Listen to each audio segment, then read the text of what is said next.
दोस्तों, आज अपन अपने हिस्ट्री लेक्चर चैनल पे डिस्कशन करेंगे गुप्त काल के ऊपर। गुप्त काल जो कि भारत का स्वर्णिम युग माना जाता है। सोने के सिक्के ढाले जाते थे, अच्छा युग था। उसके बारे में डिस्कशन करेंगे, ठीक है। तो गुप्त काल का देखते हैं। गुप्त काल, इसके स्रोत कौन कौन से हैं। सबसे पहले गुप्त वंशीय इतिहास को जानने के स्रोत के रूप में साहित्यिक साक्ष्य, अभिलेखीय साक्ष्य और विदेशी यात्राओं के विवरण का सहारा लिया जाता है। विदेशी यात्राएं किसने की थी, साहित्यिक स्रोत क्या क्या है, यही सहारा लिया जाता है। साहित्यिक स्रोत पुराण। पुराण में देखो उस समय लिखे गए थे। मत्स्य पुराण हो गया, वायु पुराण हो गया एवं विष्णु पुराण द्वारा प्रारंभिक शासकों के बारे में जानकारी मिलती है। ये जो तीन पुराण है, इनके द्वारा प्रारंभिक जो भी है उनके बारे में जानकारी मिलती है। उसके बाद स्मृतियाँ हो गई। स्मृतियों में नारद, बृहस्पति, पाराशर स्मृतियों से गुप्तकालीन सामाजिक एवं धार्मिक एवं आर्थिक इतिहास की जानकारी मिलती है। तो पुराण उस समय के हैं, स्मृतियाँ उस समय की है। और आगे देखते हैं, बौद्ध ग्रंथ कई सारे लिखे गए।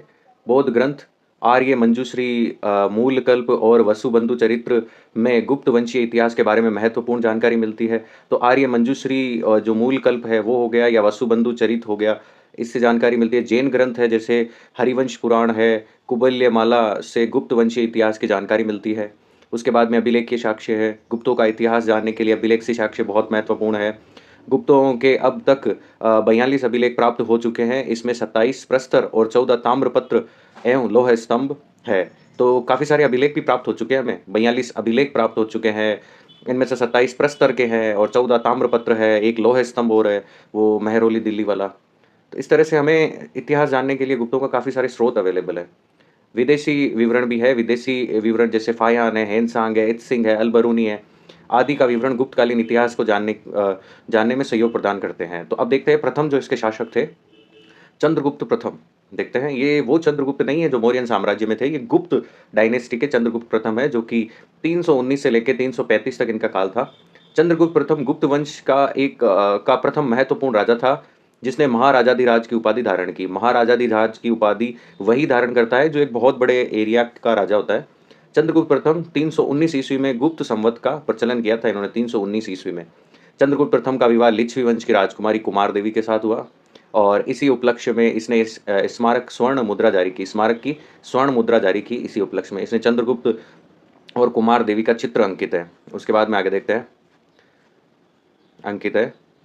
उसके बाद में इसी मुद्रा पर दूसरी तरफ लिच्छवाय शब्द अंकित है। लिच्छवाय जो शब्द है वो दूसरी तरफ है। समुद्रगुप्त के बारे में देखते हैं। चंद्रगुप्त प्रथम के पुत्र समुद्रगुप्त वंश का प्रथम महान शासक था, जिसकी उपलब्धि हरिशेन द्वारा रचित प्रयाग प्रशस्ति अभिलेख में से प्राप्त होती है। ये क्वेश्चन बहुत बार पूछा हुआ है। प्रयाग प्रशस्ति किसके द्वारा लिखा हुआ है? हरिशेन के द्वारा लिखा हुआ है। महान सम्राट चंद्रगुप्त का बनाया हुआ है। हरिशेन ने प्रयाग प्रशस्ति में समुद्रगुप्त के क्रमिक विजयों का भी उल्लेख किया है कि भाई उन्होंने क्या क्या जीता था, क्या क्या किस प्रकार जीता, विदेशी राज्यों के साथ संबंध कैसे थे। तो प्रयाग प्रशस्ति के अंत में विदेशी राज्यों का संबंध का उल्लेख मिलता है। ये विदेशी राज्य थे पुत्र शाही, शामहानुशाही यानी कि कुषाण, इसको ये इतना बड़ा नाम नाम बोला जाता था। शक मुरुंड यानी कि शक, सिंहल यानी कि लंका, सर्वाद्वीपवासी यानी जम्बू, जावा और सुमात्रा। चीनी ग्रंथों से ज्ञात होता है कि समुद्रगुप्त का समकालीन लंका का राजा मेघवर्ण था, जिसने बहुत उपहारों के साथ अपने राजदूत को समुद्रगुप्त के पास भेजा था।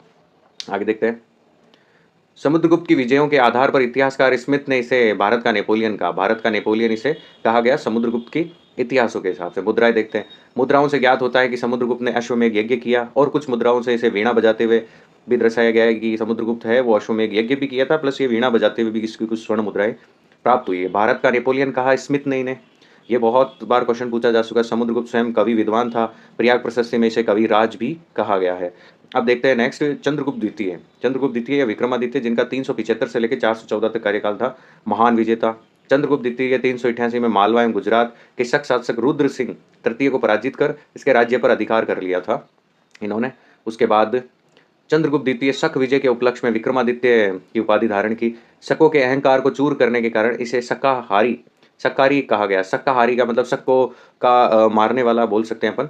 और चंद्रगुप्त द्वितीय को विक्रमादित्य की इनको उपाधि मिली। उज्जैनी भी गुप्तों को प्राप्त हुई, जो व्यापार की दृष्टि से महत्वपूर्ण थी। उस समय उज्जैन नगर काफी महत्वपूर्ण था जो गुप्तों को प्राप्त हुआ। चंद्रगुप्त द्वितीय ने इसे अपनी द्वितीय राजधानी बनाई और इसे साम्राज्य के पश्चिम क्षेत्र पर नियंत्रण रखा। एक तरीके से दूसरी राजधानी हो गई उनकी। चंद्रगुप्त द्वितीय ने मेहरौली लौह स्तंभ से ज्ञात होता है कि इसने बंगाल की विजय भी की थी। मेहरौली का जो लौह स्तंभ है, जिसपे आज तक जंग नहीं लगा। वैवाहिक मैत्रीपूर्ण संबंध भी बनाए थे। चंद्रगुप्त द्वितीय ने नाग वंश की राजकुमारी कुबेर नागा से विवाह किया। कुबेर नागा से उत्पन्न पुत्री प्रभावती गुप्त का विवाह वाकाटक वंश के शासक रुद्रसेन द्वितीय से हुआ था। ये भी ऐतिहासिक फैक्ट है। राजा भोज की रचना श्रृंगार प्रकाश में उल्लेख मिलता है कि चंद्रगुप्त द्वितीय ने कालिदास को अपना राजदूत बनाकर कुंतल नरेश कुकू स्वयंवर्मन के दरबार में भेजा था। तो कालिदास जी को अपना दूत बनाकर यहाँ पे कुंतल नरेश के यहाँ पे भेजा था इन्होंने। आगे देखिए सांस्कृतिक उपलब्धियां देख लेते हैं। सांस्कृतिक उपलब्धि चंद्रगुप्त द्वितीय के अभिलेख से इसे परम भागवत कहा गया। चंद्रगुप्त द्वितीय के समय चीन यात्री फायान जो कि 399 ईस्वी में भारत आया और 415 ईस्वी तक रहा, यानी 16 वर्षों तक वो भारत में रहा था। चंद्रगुप्त द्वितीय के नाम अन्य नाम है देवराज इसको बोलते हैं, देवगुप्त इसको बोलते हैं और विक्रमांक इसको बोलते हैं, यानी 3 इस चंद्रगुप्त द्वितीय की उपाधियां थी। उसके बाद में कुमारगुप्त का देख लेते हैं।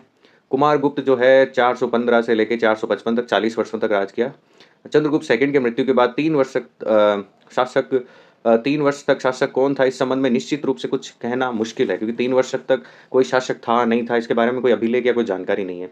वैशाली से प्राप्त एक मुद्रा में चंद्रगुप्त द्वितीय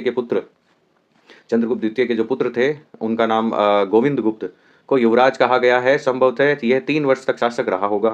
गुप्त शासन के क्रम में इसकी प्रारंभिक तिथि गुप्त संवत के 96, गुप्त संवत का तो 96 हुआ, वैसे 415 हुआ में रजत सिक्के में इसके अंतिम तिथि गुप्त संवत की 136 मिलती है। इसका मतलब इसका कार्यकाल देखो 96 से 136 तक था, यानी 415 से तो 40 साल हो गया। कुमार गुप्त को जो पैतृक संपत्ति के रूप में जो साम्राज्य मिला उसे उसने सुरक्षित रखा। कुमार गुप्त के समय नर्मदा नदी के तट पर निवास करने वाली जाति पुष्यमित्रों का विद्रोह हुआ और युवराज स्कंदगुप्त ने इन्हें पराजित कर इनका अंत किया था। स्कंदगुप्त ने अंत किया था, कुमार गुप्त के समय हुआ था। इनकी एक मुद्रा में अश्वमेघ महेंद्र शब्द अंकित है।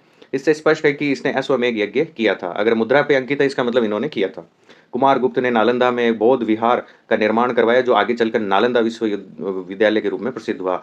बौद्ध विहार बनवाया था बड़ा सा नालंदा के अंदर, जो नालंदा यूनिवर्सिटी बना था। स्कंदगुप्त का देखते हैं। स्कंदगुप्त जो कि 455 से लेके 467 तक थे। स्कंदगुप्त गुप्त वंश के अंतिम सम्राट था और स्कंदगुप्त हूणों को पराजित करने के उपलक्ष्य में विक्रमादित्य की उपाधि इन्होंने धारण की, हूणों को पराजित किया। स्कंदगुप्त के जूनागढ़ अभिलेख से उल्लेख मिलता है कि सौराष्ट्र में स्थित सुदर्शन झील टूट गई थी, तब इसे जूनागढ़ नगर के प्रशासक चक्रपालिक की देखरेख में जीर्णोद्धार कराया था। मतलब स्कंदगुप्त का जो जूनागढ़ अभिलेख है उससे प्राप्त होता है कि सौराष्ट्र में सुदर्शन झील की पाल है या कुछ भी टूट गया था, तो जूनागढ़ के प्रशासक चक्रपालिक द्वारा इसे सही करवाया गया था।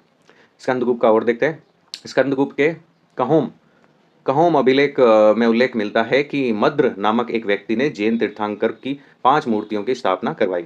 स्कंदगुप्त के उत्तराधिकारी देखते 67 से 550 तक चलते रहे। तो इसमें है स्कंदगुप्त की मृत्यु के बाद इसके 8 उत्तराधिकारियों का उल्लेख मिलता है। विष्णुगुप्त गुप्त वंश का अंतिम शासक था। तो विष्णुगुप्त जो थे वो गुप्त वंश के अंतिम शासक थे। इस प्रकार हमारा ये गुप्त वंश जो है वो पूरा समाप्त हो जाता है और गुप्त वंश के अंदर इसको भारत का स्वर्णिम युग इसीलिए कहा जाता है। इस समय एक राजनीतिक और एक तरीके से जो मौर्यन साम्राज्य के बाद एक अस्थिरता आई थी वो समाप्त हो गई थी। ठीक है, और समुद्रगुप्त इसके सबसे प्रतापी राजा माने जाते हैं, जिन्हें स्मिथ ने भारत का नेपोलियन तक की संज्ञा दी। तो इसी के साथ मैं अपना लेक्चर समाप्त करता हूँ और आई होप आपको काफ़ी कुछ समझ में आया होगा। धन्यवाद।